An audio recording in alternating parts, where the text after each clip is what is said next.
ओम सर्वधर्मस्थापकस्त्वं सर्वधर्मस्वरूपकः आचार्याणां महाचार्यो रामकृष्णाय ते नमः। यथाग्नेर्दाहिका शक्ति रामकृष्णे स्थिता हि या सर्वविद्यास्वरूपां तां शारदां प्रणमाम्यहम्। परतत्त्वे सदा लीनो रामकृष्ण समाज्ञया यो धर्मस्थापनरतो वीरेशं तं नमाम्यहम्। वीरेशं तं नमाम्यहम्।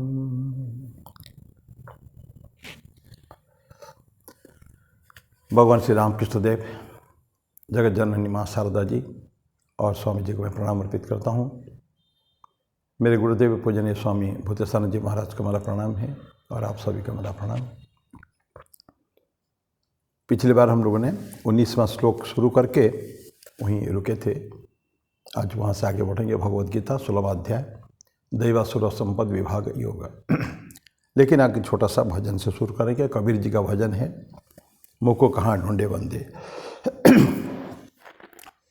मुझको कहाँ ढूंढे रे बंदे, मैं तो तेरे पास में।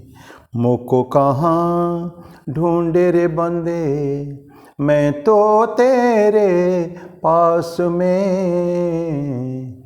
मुझको कहाँ ढूंढे रे बंदे, ना तीरथ में ना मूरत में, ना तीरथ में ना मूरत में, ना में व्रत उपास में, ना मंदिर में ना मस्जिद में, ना मंदिर में ना मस्जिद में, ना में काशी कैलाश में। मुझको कहाँ ढूंढे रे बंदे, मैं तो तेरे पास में। मुझको कहाँ ढूंढे रे बंदे, ना मैं जप में ना मैं तप में, ना मैं जप में ना मैं तप में, ना एकांत निवास में, ना मैं क्रिया कर्म में रहता, ना मैं क्रिया कर्म में रहता, ना ही योग संन्यास में। मुझको कहाँ ढूंढे रे बंदे, मैं तो तेरे पास में। मुझको कहाँ ढूंढे रे बंदे, खोजी होए तुरंत मिल जाऊं, खोजी होए तुरंत मिल जाऊं, एक पल की तलाश में। कहे कबीरा सुन भाई साधो, कहे कबीरा सुन भाई साधो, मैं तो हूँ विश्वास में। मुझको कहाँ ढूंढे रे बंदे, मैं तो तेरे पास में।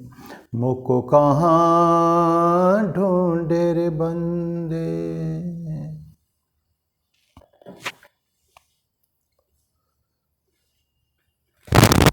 कबीर जी कहते हैं, मुझको कहाँ तुम ढूंढ रहे हो, मैं तो तुम्हारे पास में ही हूँ। ईश्वर की बात है। ईश्वर हमारे सबसे निकट है। कहाँ ढूंढने जाएंगे हम ईश्वर को। रामकृष्ण देव कहते हैं कि अपने अंदर ही अवस्थित है वो। सभी पूरा हमारा वेद पुराण हमारा उपनिषद सभी कहते हैं अंतर में, हमारे अंतर में ही है वो, दूर कहीं नहीं है। ढूंढने जाने की जरूरत है, बस अपने अंदर केवल खोजना पड़ेगा। क्या होता है, हम लोग नॉर्मली हम लोग सोचते को बाहर खोजते हैं, जिस चीज़ का अंदर है बाहर खोजते हैं। सारे source of all joy, all peace, all bliss, आनंद का उत्स, क्योंकि ईश्वर सच्चिदानंद है ना, सच्चित आनंद। तो क्योंकि हम ही ईश्वर के संतान हैं, ईश्वर हमारे अंदर ही है, तो हमारे अंदर सत्य भी, हमारे अंदर चित्त भी, ज्ञान भी हमारे अंदर, आनंद भी हमारे अंदर, सभी के सोर्स, उत्स, स्रोत हम ही हैं, और we are searching it outside. तो अंदर का जो है, तो दुर्भाग्य ही है, खोजना मना नहीं है, पीस को खोजना मना, शांति आनंद को खोजना मना नहीं है, ब्लिस, ये तो हमारा नेचर है। लेकिन दुर्भाग्य है कि हम लोग खोजते हैं गलत जगह में, बाहर खोजते हैं जहाँ कभी नहीं मिलने वाला है, जो अंदर में ही है। और उदाहरण दिया जाता है ना वो मृगनाभि कस्तूरी का, नाभि में, मृग के नाभि में ही कस्तूरी है, सो फ्रेग्रेंट, सो इतना चार्मिंग उसका स्मेल।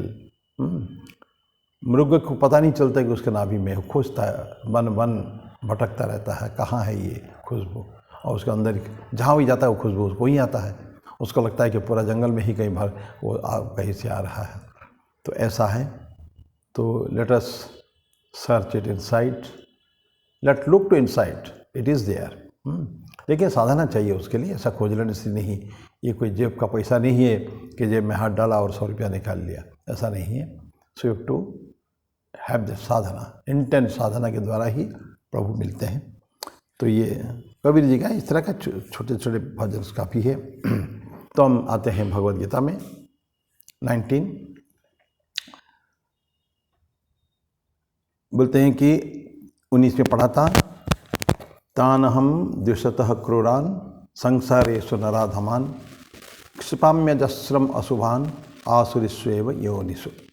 तान हम द्विषतः, द्वेष पहले बोले थे ना हम लोग, उसके पहले श्लोक में 18वें श्लोक में पढ़े थे, मामात्म परदेहेषु प्रद्विषंतो अभ्यसूय कहा। अहंकार के द्वारा, बल के दर्प पर, काम क्रोध, इससे आश्रय में आकर, उसके कांटेक्ट में आकर मनुष्य क्या करता है, मामात्म, माम मुझको, आत्म तथा परदेहेषु, अपने शरीर में भी अपमान करता है, द्वेष करता है, और दूसरे शरीर में भी, और उसका बारे में डिटेल हम लोग पढ़ चुके थे। तो द्वेष, वो व्यक्ति जो द्वेष करते हैं, और जलस, ईर्ष्या, मत्सर एक बहुत बड़ा दोष है हम लोग का, षड्रिपु में से एक है, काम क्रोध लोभ मोह मद मत्सर। तो ये मत्सर एक बहुत बड़ा गलत दोष है वो हमारा। तो द्वेष और ये ईर्ष्या, ये ठीक नहीं है, ईर्ष्या द्वेष से बचना चाहिए। तो ईश्वर आप भी बोलते हैं कि ऐसे ही व्यक्ति को जो द्वेष करते हैं, ऐसा और क्रूर व्यक्ति को, और संसार सुना, और क्या है, नराधम भी है, द्वेषी है, क्रूर, और संसारेषु नराधमान, नर अधम, अधम मतलब एकदम नीच टाइप का है। तो मनुष्य में, मनुष्य दिखता है मनुष्य है, लेकिन अंदर बहुत सारी गलतियां हैं, खामियां हैं। तो ऐसे नराधमों को मैं क्या करता हूँ, क्षिपामी, फेंकता हूँ, आई हर्ल देम, पटक देता हूँ, रखता हूँ नहीं, क्षिपामी, फेंकता हूँ। अजस्रम अशुभान आसुरीष्वेव योनिषु, इसका भी क्या होता, अजस्र योनियों में, और किस तरह की योनियों में, आसुरी योनियों में। और क्या है उसका, अशुभान, अजस्र भी बहुत सारे योनि, अशुभ भी है, अपवित्र, और आसुरी योनि में मैं फेंकता रहता हूँ, ऐसा भगवान कृष्ण कहते हैं। तो क्या जो हेट्रेट्स है ना, मतलब जो हेटर्स नफरत करते हैं ना बहुत ज़्यादा, ये राग द्वेष से बचने की, गीता में, खाली गीता में बहुत जगह आता है, राग द्वेष से बचे हम, ये हमारे ठीक नहीं, हमारा ठीक नहीं है। राग मतलब अटैचमेंट, बहुत ज़्यादा अटैचमेंट, आसक्ति, आसक्ति भी त्याग करना पड़ेगा। और द्वेष उसका जस्ट अपोजिट, रिपल्सन जिसको कहते हैं ना, हेटिंग, नफरत, देखना नहीं चाहता हूँ। कोई व्यक्ति को इतना हमारे साथ गलत हमको एक्सपीरियंस अभी हुआ होगा, अभिज्ञता उससे, कि उसके देखना भी नहीं चाहता, उसका नाम भी नहीं सुनना चाहते हैं। तो ये तो बोलते हैं ना लोग, मेरे को आम जल जाती है, मेरा हड्डियाँ जल जाती है जब मैं उनकी व्यक्ति का नाम सुनता हूँ, ऐसा लोगों का कहना है, जिसके साथ बहुत ज़्यादा ही, पर ऐसा ये ठीक नहीं है।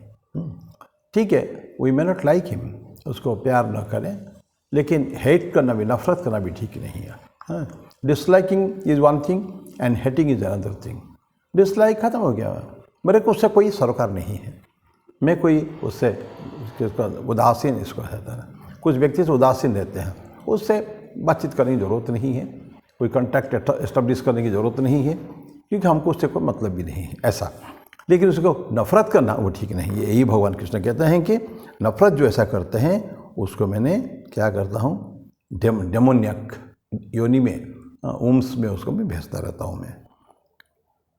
और हम जानते हैं ये हमारा पुनर्जन्म कर्मवाद में ये जो ट्रांसमाइग्रेशन ऑफ द सोल, आत्मा जीवात्मा के एक शरीर से दूसरे शरीर में जाता है, जब तक कि हमारे अंदर की अंतिम कामना वासना समाप्त नहीं हो जाती है।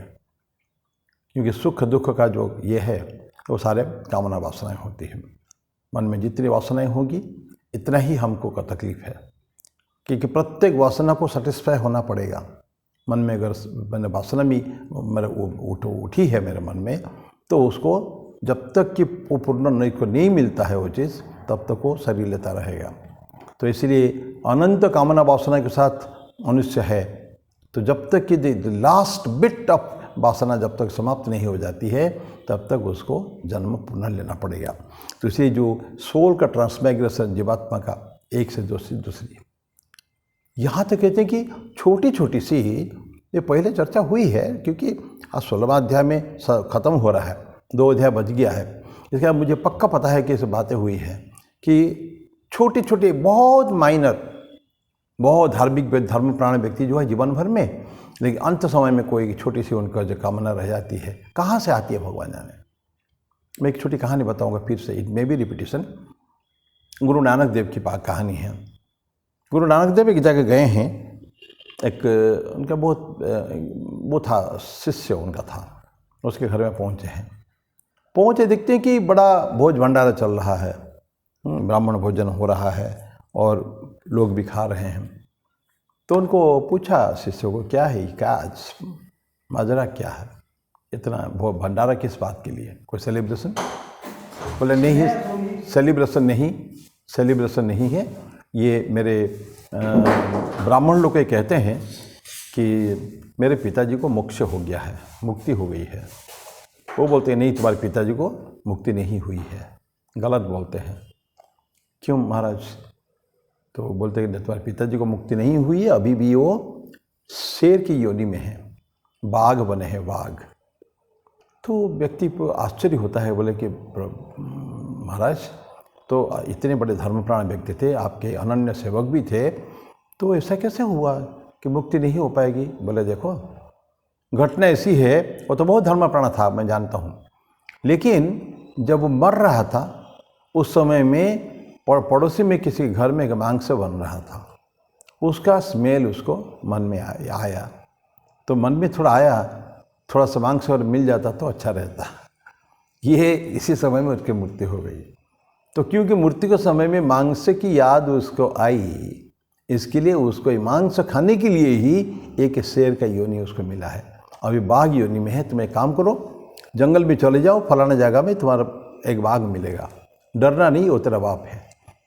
तुम जाओ कि ये कड़ा प्रसादी मेरे से लो, उसको खिला देना और वो मर जाएगा, वहीं उसकी मुक्ति वहीं हो जाएगी। और सचमुच आदमी लेके जाता है, वो बेहूर का शिष्य कड़ा प्रसादी लेके जाता है, जाके उसको जाके दे देता है, वहीं देता है, वो बस कुछ नहीं, बाघ साइलेंटली वो खा लेता है और वहीं ढेर हो जाता है और आदमी वापस आता है। नाउ ये कहानी केवल है, कहानी ये सब तो किंवदंतियाँ है, तो लेकिन हकीकत तो यही है, मृत्यु समय में जैसे चिंतन है कि पहले तो हमारा कर्म का संस्कार है ही है, लेकिन इसके अलावा भी मरने के समय में, मृत्यु जब प्राण वायु निकल रहा है, उस समय में जो भी चिंतन मन में आएगी उसी के अनुरूप एक हमको पुनर्जन्म प्राप्त होने वाला है। सो let us be very cautious. हम अंतिम चिंतन को परिवर्तन भी नहीं कर सकते अपने मन से कि मैं यही चिंतन करूँगा, नहीं हो सकता है। जीवन भर में जैसा चिंतन किया है वही चिंतन जो है हम लोगों को अंतिम में भी आने वाला है।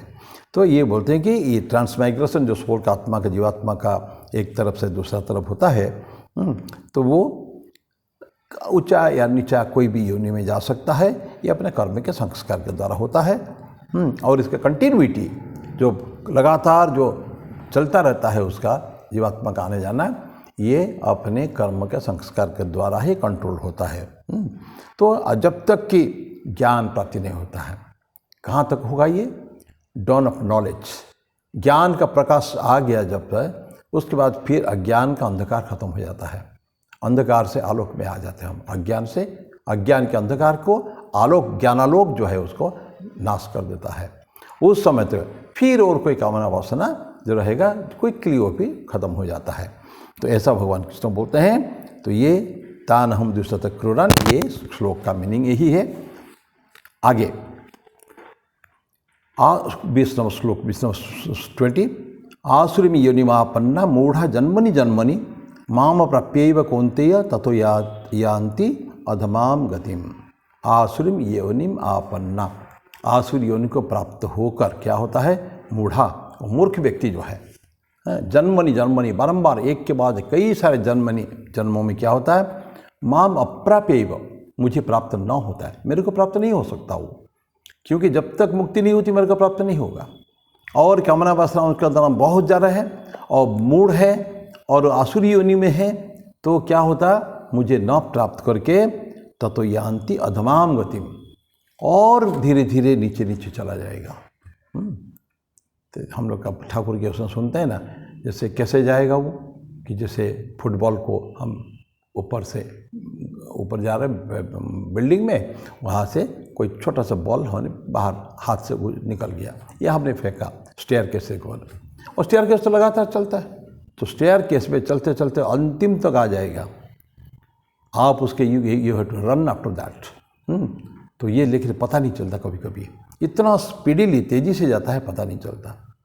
ठाकुर एक उदाहरण देते हैं, ठाकुर भजनामृत में है।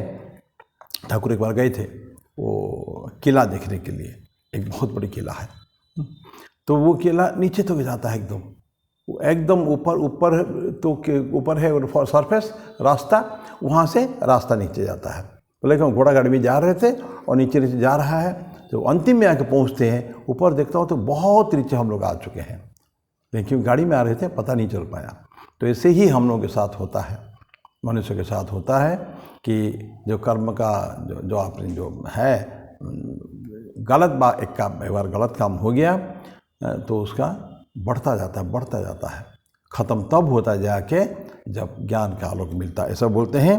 तो बोले कि आसुर येनुमापन्ना मूढ़ा जन्मनि जन्मनि माम प्राप्य भी कौन थे ततो यान्ति अधमाम गतिम। तो अधम गति को पहले तो जो भी नीचे था, धीरे धीरे उसका और बेस टू बेसर एंड बेसर नीचे से चला जाता है वो। ये है जो उसका जैसे हिल कहते जैसे बताया मैंने, या पहाड़ के ऊपर पत्थर को गिराने के लिए, पहाड़ के ऊपर पत्थर गिरता है तो एकदम नीचे तक जाता है। तो ये ऐसे कहानियाँ बहुत है, उस पत्थर को लेकर भी काफ़ी कहानियाँ हैं। तो ये हिल पर जैसे जाता है उसी तरह का है। तो ये छोटा सा श्लोक मतलब भगवान कृष्ण बोलते हैं कि उसको चलता अधम गति में और अधम गति में जाता है। अभी नेक्स्ट 21वां श्लोक कहता है, अब कारण क्या है। अभी प्रश्न उठेगा। अभी तक हम लोगों ने बहुत सारे आसुरी गुणों के बारे में पढ़ा है और अंतिम में भगवान कृष्ण की वाणी भी पढ़ लिया कि हम उसको आसुरी योनि में फेंकता रहता हूँ। अब उसमें से उपाय क्या है, कारण क्या है उसका। सबसे पहले क्यों ऐसा होता है, ये जो गलत काम हमसे होना और गलत काम एक से बाद धीरे धीरे वर्स्ट होना, ये क्यों होता है, उसका कारण है। 3 कारण बताते हैं भगवान कृष्ण, बताते हैं 3 कारण है। हाँ, तो क्या है, त्रिविधम नरकस्येदम द्वारम नाशनमात्मनः काम क्रोध तथा लोभ तस्मात् एतत्त्रयम् त्यजेत्। कृष्ण की वाणी। सारे गलतियाँ बताने के बाद कि ये जो है 3, हम अपने क्या कराया करते हैं ना, कहाँ से आएगा। हमारे लिए कोई संस्कार और पैदा नहीं करता है, हम अपनी संस्कार खुद पैदा करते हैं। तो जो 3 ऐसा द्वार है, नरक के द्वार भगवान कृष्ण कहते हैं, वो तीनों खुला है हमेशा, ever open, always it is open. तो कभी भी किसी भी उसमें जा सकते हैं, वो द्वार में जा सकते हैं हम लोग। तो कैसे करना है, सब प्रश्न ये है। उसको ये तीनों से हमको उद्धार पाना पड़ेगा। तो तीनों क्या है, तो काम क्रोध, त्रिविधम नरकस्य इदम, ये नरक के 3 प्रकार द्वारम नाशनम आत्मनः। ये जो द्वार होते 3 द्वार नरक के हमेशा 24 घंटे खुले हैं। बाकी तो कहीं 12 घंटे में बंद हो जाते हैं, कभी रात में बंद हो जाते हैं, लेकिन वो द्वार कभी बंद नहीं होता है, वो 24 घंटा खुला है। वहाँ कोई गेट कीपर की भी ज़रूरत नहीं है। गेट कीपर वहाँ रखते हैं जहाँ हमको द्वार को खोलना बंद करना पड़ता है, वो तो हमेशा खुला है। तो क्या है काम क्रोध नरक सेदम। वो नरक क्या होता है नरक में? द्वारम नाशनम आत्मनः। हमारे अपने आप को नाश करने के लिए है वो, हम खुद ही करते हैं। हमको कि फेंकता नहीं वहाँ जाके, या ये जाओ ये द्वार में घुस जाओ। द्वार तो हमेशा खुला है, लेकिन कोई जाना नहीं चाहता उस द्वार में। अच्छे आदमी द्वार में साइड करके चला जाएगा, अंदर घुसेगा नहीं। अंदर जाओगे तो खतरा है, बाहर कोई खतरा नहीं है, बाहर खड़ा के देख सकते हैं आप, लेकिन अंदर खतरा है। तो त्रिविधम नरकस्येदम द्वारम नाशनम आत्मनः। आत्मनः मतलब हमारे अपने आत्मा का विनाश करने के लिए, नाश करने के लिए है। और क्या है तीनों? काम क्रोध तथा लोभ। भगवान कृष्ण कहते हैं एक तो काम है, डिज़ायर वासना तो है ही है, लेकिन वो काम जो है ये और भी खतरनाक है। स्पेशली हमारे इंद्रिय जन्य जो भोग होता है उसको कामना भी कहते हैं। काम सेक्सुअल डिज़ायर्स विशेष करके होता है, वो है काम। और क्या है? क्रोध है। क्रोध गुस्सा होता है ना, बहुत ज़्यादा गुस्सा, आग बबूला हो जाते हैं बिल्कुल लोग। इतनी ज़्यादा गुस्सा ठीक नहीं है कभी भी अपने लिए, तो आग जैसा हो जाते हैं। काम क्रोध तथा लोभ भी है, तो काम क्रोध तथा लोभ तस्मात् तत्र बोल के लोभ भी है। तो और तस्मात् इसलिए बोलते हैं कि ये तीनों को तुम छोड़ो। क्रोध किसके लिए होता है? जब हम देखें भगवद गीता में, अगर 2nd चैप्टर में जाएं तो वहाँ एक 62वां 63वां श्लोक है उसमें स्थितप्रज्ञ लक्षण में, कि बोलते हैं कि हमारे मन में कोई डिज़ायर होता है। मैं आपको फिर बता देता हूँ वो दोनों श्लोक, लेट अस रिपीट। 62 और 63 श्लोक 2nd चैप्टर सांख्य योग में, मतलब ध्यायेत विषयान् पुंसः संगस्तेषु उपजायते संगात् संजायते कामः कामात् क्रोधो विजायते। तो क्या होता है? बोलते कि कोई विषय के प्रति, वस्तु या व्यक्ति कोई भी है, ध्यायतो विषयान् पुंसः, कोई व्यक्ति उसके तरफ बारंबार अगर ध्यान देखेगा, क्या होगा? संगस्तेषु उपजायते, उसके अटैचमेंट होता है, एक एसोसिएशन हो जाता है उससे। बार बार उस चीज़ को देखते हैं ना, तो मन में बैठ जाता है वो। तो क्या होता है? ध्यायतो विषयान् पुंसः संगस्तेषु उपजायते संगात् संजायते कामः। ये संग से धीरे धीरे कामना, डिज़ायर होता है उसको पाने के लिए, या तो व्यक्ति को या तो वस्तु को पाने के लिए काम। और इसका कामत क्रोधो भी जायते। और कामना का अगर सेटिस्फैक्शन नहीं हुआ, उसका अगर हमने नहीं प्राप्त कर पाए, मेरी इच्छा है ये मैं करूँगा, लेकिन किसी ने मेरे को बाधा दिया, मेरी माँ, मेरे पिताजी, हो सकता है कि वस्तु बहुत गलत हो, या वो कि व्यक्ति जिसको हम लव करना चाहते हैं, प्रेम करना चाहते हैं, वो व्यक्ति या लड़की हो या लड़का कोई भी हो, गर्लफ्रेंड और बॉयफ्रेंड जो भी है, ये अगर ख़राब है, अच्छे चरित्र उसका नहीं है या अच्छे घर के नहीं है, हमको और भी अच्छा मिल सकता है, ऐसा सोचकर माँ पिताजी कभी को मना करते हैं, उस केस में क्रोध होता है। बचपन में देखें कि छोटे छोटे बच्चे 7 साल 8 साल 9 साल की, पिताजी को नहीं दिया, गुस्सा हो जाते हैं। और थोड़ा बड़ा होता है तो बोलते हैं कि अब हम सुसाइड कर देंगे, और कर भी देते हैं सुसाइड। तो ये क्या होता है? क्रोध होता है मैंने किसके ऊपर? माता पिता के ऊपर, जो हमारे मंगल कामना करते हैं, हमको पैदा किया, इस संसार में हमको अभी तक पाल पोस के बड़ा किया, ऐसे व्यक्ति के प्रति हमारा क्रोध भी होता है। Very dangerous. आगे फिर और है, क्रोध से सम्मोह होता है, सम्मोह होते स्मृतिभंश, स्मृतिभंश से बुद्धिनाश, बुद्धिनाश से डेथ, प्रणश्यति, spiritual death, not bodily death. शारीरिक मृत्यु नहीं होती है उसमें, स्पिरिचुअल आध्यात्मिक पतन होता है। तो ये क्रोध का कारण है। कोई भी डिज़ायर अनफुलफिल्ड, सेटिस्फाइड, फुलफिल नहीं हुआ तो क्रोध है, तो ये ठीक नहीं है, उसको चेक करना पड़ेगा। हमको रियलिटी क्या हम चाहते हैं, क्या सचमुच मेरे लिए आवश्यक है, अत्यावश्यक है, या मेरे लिए मंगल का कारक है, वो ऐसा है, ये सोचकर हमको देखना चाहिए क्या मैं चाहता हूँ। अगर ठीक नहीं है मेरे लिए, किसी ने मना किया, so let us listen to him, सुने उसको, सुनकर उसको त्याग कर दें। तो क्रोध, काम हो गया, क्रोध हो गया, देन लोभ। लोभ क्या होता है? बहुत सारे प्रॉपर्टी चारों तरफ से मैं अपने तरफ करना चाहता हूँ। खुदगर्जी, सेल्फिशनेस, स्वार्थपरता मुझे चाहिए, बाकी पास क्यों रहेगा, मेरे चाहिए।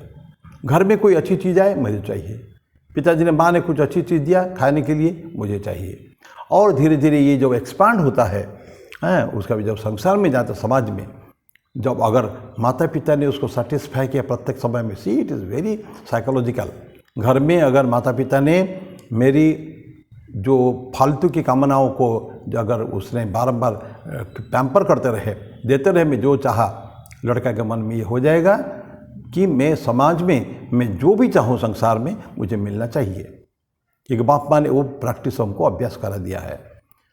तो संसार में सब कुछ चाहिए हमको, सब कुछ लोभ के लिए। मेरे को आवश्यकता नहीं, अनावश्यक चीज़ें हैं, हम वो देख नहीं तरह उसकी तरह का क्या क्या आइटम है वो।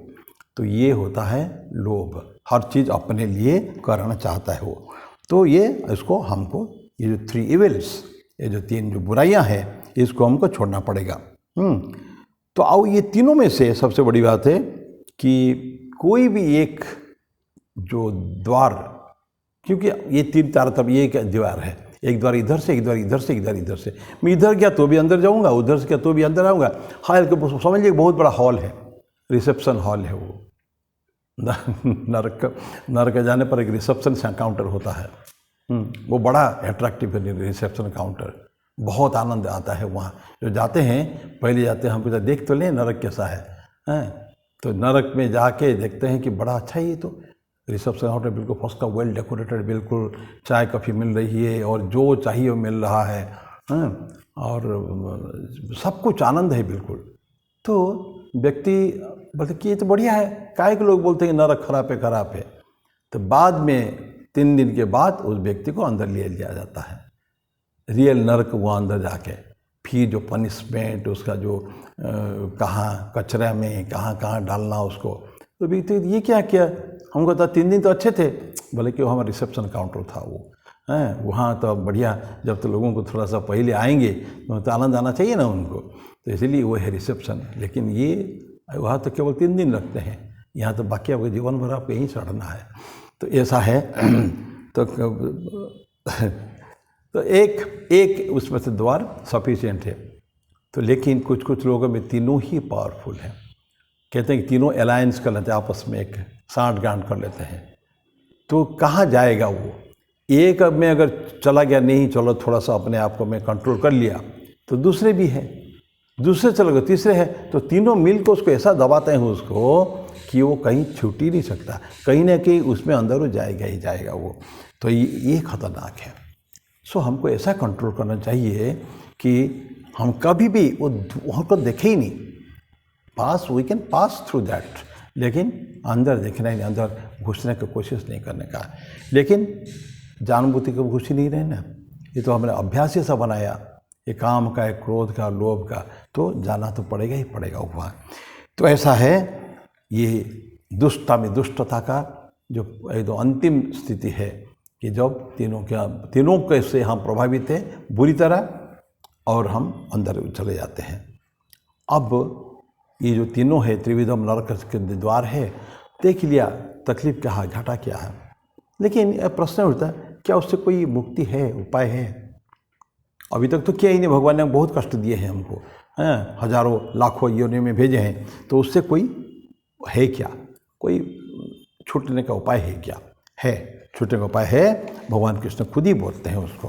भगवान कृष्ण सब बुराइयाँ बोलने के बाद भी आखिर कोई भी माता पिता अपने संतान के वो का नहीं चाहता है, मैंने क्या बोलता है, अकल्याण नहीं चाहता है, अमंगल नहीं चाहता है, समझाएगा तो वो, लेकिन फिर भी रास्ता रखा है। अगर मेरा बेटा फिर से अच्छे रास्ते में, मार्ग में आ जाए, तो मैं सब कुछ करने को तैयार हूँ उसके लिए, ऐसा माता पिता कहते हैं। माता पिता तो अंतिम तो समझा के बेटा ये मत करो, ये मत करो, गलत हो जाएगा तुम्हारे लिए, अमंगल हो जाएगा तुम्हारे लिए। बेटा सुनता कहाँ है, वो तो उसको बस नशे में है, नशा चढ़ गया उसके ऊपर ना। तो ऐसा, तो भगवान कृष्ण कहते हैं 22वां श्लोक में, एतैर्विमुक्तः कौन्तेय तमद्वारिस्त्रिभिर्नरः आचरत्यात्मनः श्रेयः ततो याति पराम गतिम। हे कौन्तेय, इन तीनों तमरूप नरक के द्वारों से मुक्त हुआ मनुष्य, तीनों से मुक्त हो गया मनुष्य अपने कल्याण का आचरण करता है और इससे परम गति को प्राप्त हो जाता है। ऐसा उसका हिंदी में लिटरल मीनिंग है। तो क्या आता है, 3 तमोरूप, ये तमोरूप सब नरक जानकर मार्ग का तमोरूप, तमोगुणी है। सत्वगुणी कभी नहीं होता है। सत्वगुण में ऑल गुड क्वालिटीज़, रजोगुण में गुड क्वालिटीज़ भी है, थोड़ा सा बैड क्वालिटीज़ भी होता है क्योंकि एक्टिविटी बढ़ जाती है। रजोगुण में हम इस गुण डायनामिक्स में पढ़े हैं, गुणत्रय विभाग योग में पढ़ चुके हैं ऑलरेडी, तो उसको आप नहीं लेंगे यहाँ। तो ये तमोगुण जो है हमको सबसे खतरनाक हमारे तमोगुण है। तो इसे बोलते हैं कि इन तीनों तमोरूप नरक के द्वारा दारों से मुक्त हुआ मनुष्य अपने कल्याण का आचरण करता है। तो ये एतर विमुक्त कौनते हैं ये। तो तीनों जो डार्कनेस है ये अंधकार के द्वार है। फिर हम बताओ रिपीट करें, ये द्वार अंधकार का है, अंधकार के द्वार है वो। तो ये अंधकार से हमको आलोक जो प्राप्त हो जाएगा, फिर हम बाहर आ जाएंगे। ठीक है, धीरे धीरे फिर बोलते हैं कि वो अच्छी चीज़ भी प्रैक्टिस करेगा उसमें। मिजरी या जो दयनीय स्थिति हमारी होती है ना, ये सब क्या, ये भी नरक से माना जाता है। नरक नहीं है एक्चुअली, लेकिन नारकीय स्थिति बोलते हैं ना। कोई व्यक्ति बहुत दुख में है, बहुत कष्ट में है, बहुत तकलीफ पा रहा है, तो खुद ही बोलता है कि अरे मैं तो एकदम नरक में जैसा हूँ, नारक की स्थिति मेरी है। तो इसलिए बोलते हैं कि कोई कोई जगह में तो मिजरी को भी ये सिनोनिम, एक पर्यायवाची हो जाता है नरक के साथ। उसका नरक से लोग कंपेयर कर देते हैं। कोई व्यक्ति जो कष्ट में है, बहुत ज़्यादा कष्ट में है, तो उसको क्या कहते हैं, वो अनहैप्पी, आनंद में नहीं, हमेशा दुखी है। तो ऐसा बोलते हैं कि his time being, for the time being बोलते हैं, कुछ समय के लिए, जब तक मिजरी उसके ऊपर है, जब तक ये कष्ट भोग रहा है, अपने आप को नरक में समझता है वो, लेकिन वो परमानेंट नहीं है, वहाँ से फिर वापस आया जा सकता है। तो ये क्यों रहेगा, यहाँ प्रश्न उठता है कि जो हेलिश वर्ल्ड में, हेलिश पोजीशन में क्यों रहेगा। ये तो थोड़ी देर के लिए रहे कि अगर वापस आए तो ठीक है, लेकिन जिस स्थिति का हम अभी तक पढ़ के आए हैं वो तो अनंत जन्म भोग चुका है ना। लेकिन फिर भी वहाँ से अगर उसने चाहा, कभी मन में आ गया नहीं मुझे वापस आ जाना चाहिए, ये सो काम मेरे लिए ठीक नहीं है, somebody, there are guides no, always हमारे मार्गदर्शक हमेशा है, बोलते रहते हैं। लेकिन जब तक समझ में नहीं आएगा ना, तब तक तो ऐसे ही रहेगा। नहीं तो दस्यु रत्नाकर जीवन भर वो डाका डालता था, लोगों को मारना, काटना, डाका डालना किसके लिए करता था वो? अपने परिवार के लिए, यही तो। नहीं तो अपने लिए तो ज़रूरत नहीं है, अपने लिए नहीं करने का है, उसका परिवार, स्त्री है, पुत्र है, माता पिता सब कुछ है, उसके लिए वो डाका डालता था। लेकिन इत्तेफाक संयोग ऐसा हुआ, और होना भी था। तो नारद महर्षि उसको मिले, नारद को लूटने चला, जानता नहीं था नारद कौन है। नारद बोले देखो तुम क्यों करते हो ये सोचा जाए, छोड़ दो। बोले छोड़ूंगा कैसे, मैं तो ऐसे कर ही रहा हूँ, मेरा काम ही है। पर क्यों कर रहे हो? मैं परिवार पालने के लिए कर रहा हूँ। तो तुम ये बताओ। नारद महर्षि पूछते हैं, ये डायलॉग जो उनके बीच में है, ये सब पढ़ी हुई बात है, कि तुम जो काम करते हो तो बुराई तो इकट्ठा करते हो तुम, उसका फल तो तुमको मिलेगा। हाँ तो फल मिलेगा तो सब लोग बांट के हम लोग लेंगे। जो पैसा मैं कमाता हूँ उसको सब बांट के खाते हैं, शेयर हो जाता है, मैं उन्हीं लोगों के लिए कमाता हूँ, तो पाप भी जो होता तो उन्हीं के लोग वो भी पाप खाएंगे। नारद महर्षि बोले कि तुमको पक्का पता है कि तुम्हारे परिवार वाले तुम्हारे पाप को भागी होंगे? बोले हाँ होंगे। बोले जाओ पूछ के आओ। बोला तुम भाग जाओगे यहाँ से? बोले नहीं, बोले भागूंगा नहीं, तो मेरे को बांध दो यही, लेकिन जाए घर में पूछ के आओ। और सचमुच रत्नाकर जाता है अपने घर में, पिताजी को पूछता है पिताजी आपको पता है मैं क्या करता हूँ? बोली हमको जानने की ज़रूरत नहीं है, तुम्हारा काम है, जो सन पुत्र तुम्हारा पालन करोगे ना। बोले कि मैं डाका डालता हूँ, मैं लोगों को खून मर्डर करता हूँ, ये सब लूटता हूँ, पीटता हूँ लोगों को, तो इसे पाप लगता है, क्या वो पाप के कुछ भागियाँ बनेंगे? बोले बिल्कुल नहीं, कदापि नहीं, क्योंकि तुम्हारा काम ही हो, हमारा काम नहीं है। कैसे तुम लाओ पैसा ये तुम्हारे ऊपर है। पिताजी ने मना कर दिया, माँ ने मना कर दिया, पत्नी ने मना कर दिया, हम तुम्हारे पाप के भागी नहीं होंगे। तो पैसा लाते हो, तुम्हारा कर्तव्य है एज ए सन, पर नाउ तुम्हारे। तो अब जाके उसको मन में आ गया, सी देयर इज ए शॉक, उसमें एकदम आश्चर्य हो गया। इन लोगों के लिए इतना मैं मेहनत करता हूँ, भले गलत काम करता है लेकिन है तो मेहनत करता हूँ, तो ये लोग मेरे पाप के भागी नहीं होंगे, तो इनके लिए क्यों करूँ फिर मैं? आके नारद को बस पाँव पकड़ लेता है, आपने ठीक बोला था, कोई मेरा पाप के भागी नहीं होगा। तो नारद बोलता देखो अब से छोड़ो, अब तुम ईश्वर का नाम लो। फिर उनको राम जी का मंत्र दिया। राम करते करते वो क्या हो गया, वाल्मीकि हो गया, महर्षि वाल्मीकि। दस्यु रत्नाकर, डाकू रत्नाकर से महर्षि वाल्मीकि। अंगुलीमाल से भगवान बुद्ध के कांटेक्ट में आके महान तपस्वी बन गए अंगुलीमाल। ऐसा ऐसा कितने सारे। भगवान रामकृष्ण देव के पास महान पापी, दारू पे 24 घंटा दारू में रहने वाला गिरीश घोष, वो ब्रह्मज्ञानी बन गया। तो ये क्या होता है, जब अच्छे लोगों के संस्पर्श में आते हैं, ठीक ठीक गाइडलाइंस मिलता है, तब वो व्यक्ति बहुत अच्छा बन जाता है। तो ये है, तो मिजरी लोगों का है। कभी ना कभी बहुत सारे, ज़्यादातर मनुष्य अपने जीवन में इस तरह की भोग कष्ट में रहते हैं और जिसको नारद के सोचते हैं। लेकिन फिर प्रश्न उठता है, मैं क्यों रहूँ यहाँ, ये अनवांटेड, ये हमको चाहिए नहीं कभी भी, और ये हेलिस वर्ल्ड में ये नारी की स्थिति में रहूँगा क्यों, मैं नहीं रहूँगा। तो अब उसका क्या होता है, लेकिन होता क्यों है, इनसाइट, अपना ज्ञान नहीं है ना, बुद्धि नहीं है, अंदर दिखता ही नहीं है, बाहर बाहर दिखता है सारा कुछ। तो जब ज्ञान का प्रकाश सब आता है उसको, आप पहले भी बोले हैं, तो उसमें तो इनसाइट, इग्नोरेंस सब अंधकार के कारण था, अज्ञान अंधकार के कारण ये सब होता था अभी तक। अब धीरे धीरे उसको मतलब ज्ञान का उदय हुआ, अच्छे लोगों के संस्पर्श में कांटेक्ट में आकर ज्ञान का उदय हुआ है, तो फिर अभी क्या होता है, उसका मतलब मिजरी धीरे धीरे समाप्त हो जाएगा। और रूट का वो जो मिजरी का भी, ये जो भोग जो है, नारक के भोग का भी रूट जो है यही अज्ञान ही है। तो जब रूट जो है, कारण जो है अगर हट गया तो कार्य ऑटोमेटिकली समाप्त हो जाएगा। तो इग्नोरेंस सब हट गया, अज्ञान का अंधकार हट गया, तो उसके जगह ज्ञान के आलोक जब आ गया, तब इंसान समझ गया है। यस, तब ज़्यादा समय नहीं लगता है उसको, बहुत ज़्यादा समय नहीं लगता है। ये कॉज, अब जो कॉज जान लिया उसने, तो इफेक्ट जानने में उसको बहुत ज़्यादा ही अपने उसका उत्तर निकालने के लिए, उसको परित्राण के लिए, उसके निदान के लिए बहुत ज़्यादा समय उसको नहीं लगना चाहिए। तब फिर जाके वो ये जो शैतान जो है, इग्नोरेंस का, अंधकार का, अज्ञान का जो शैतान रूप, अज्ञान रूपी जो शैतान है, वो जो हट जाता है, तो फिर उसको दिखता है चारों तरफ आलोक आलोक दिखता है। फिर वो टाइम थोड़ा लगता है, क्योंकि अनंत काल, अनंत जन्म के संस्कार है ना, लेकिन निकलने में ज़्यादा समय नहीं लगेगा। यस, भगवान श्री रामकृष्ण बोलते हैं कि 1000 साल से अंधकार है कमरा, तुम और कमरे का लाइट लेके आओगे, क्या धीरे धीरे हटेगा? क्या धीरे धीरे नहीं हटेगा, एकदम लाइट लगाओ, कैंडल लाओ या एक टॉर्च लगाओ, पूरा immediately within split seconds आलोक में उद्भासित हो जाएगा वो कमरा। तो ऐसा, तो ज्ञान का आलोक आते ही अज्ञान ऑटोमेटिकली उसका अंदर छट जाएगा। फिर वो, तो हमको बहुत ज़्यादा इंतज़ार करने की ज़रूरत नहीं है। और वो जो एलिमिनेटेड हो जाते हैं, तो ये क्या होता है, अपने एनलाइटमेंट, बोधि जो होता है ना, ज्ञान प्राप्ति हो जाता है। तो ज्ञान प्राप्ति, भगवान बुद्ध को सिद्धार्थ थे, राजा तो थे, राजपुत्र थे, लेकिन उन्होंने खूब अय्यासी भोग विलासिता में रहते थे। लेकिन देखा उन्होंने जो 4 वो वृद्ध व्यक्ति, वो मृत व्यक्ति और रोगी और सन्यासी को, तो उनका मन में एक वैराग्य हुआ कि संसार कष्ट में है, भयंकर कष्ट में है, उस दुख का निवारण के लिए कोई उपाय होना चाहिए, and I shall do it.